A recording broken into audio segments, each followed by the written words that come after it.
F. Scott Fitzgerald once said, "First you take a drink, then the drink takes a drink, and then the drink takes you." A lyrical way to put getting drunk. So how does alcohol actually take a hold of us? No matter what your poison is, booze all contains the same molecule that messes with your mind, ethanol. And that's where the party gets started, or rather slows down. Actually both, it's complicated. Ethanol slows your brain down by binding to two kinds of receptors, those for GABA and NMDA. GABA inhibits your behavior, so when ethanol binds to the GABA receptor, the neural message firing slows down, making you feel more calm, relaxed, and loosening you up. Ethanol blocks NMDA receptors, which makes you feel tired and can interfere with your memory. The more ethanol you have, the less you'll remember, and this is what can cause blackouts. At the same-ish time, ethanol causes your brain to release the stimulants norepinephrine, adrenaline, and cortisol, which hype you up. The more you drink, the higher your heart rate will be. Your airways open up and send more oxygen to your brain, which enhances your senses. You're now more alert to sounds and light. Prime rave conditions, am I right?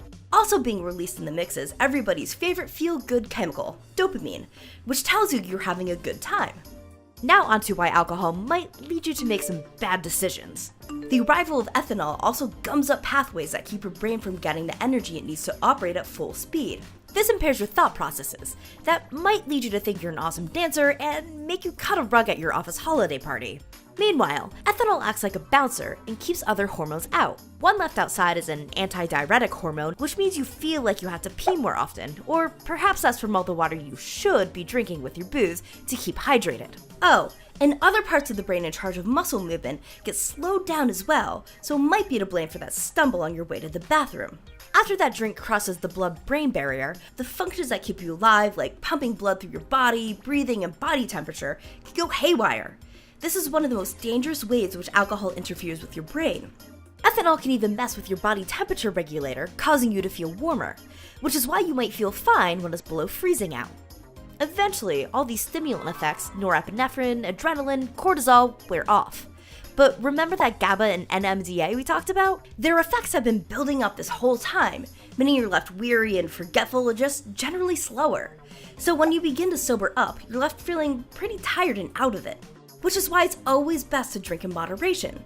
Alcohol has a unique effect on each of us, so it's a good idea to know your limits. Having a full stomach before drinking will slow down the ethanol absorption through the stomach walls.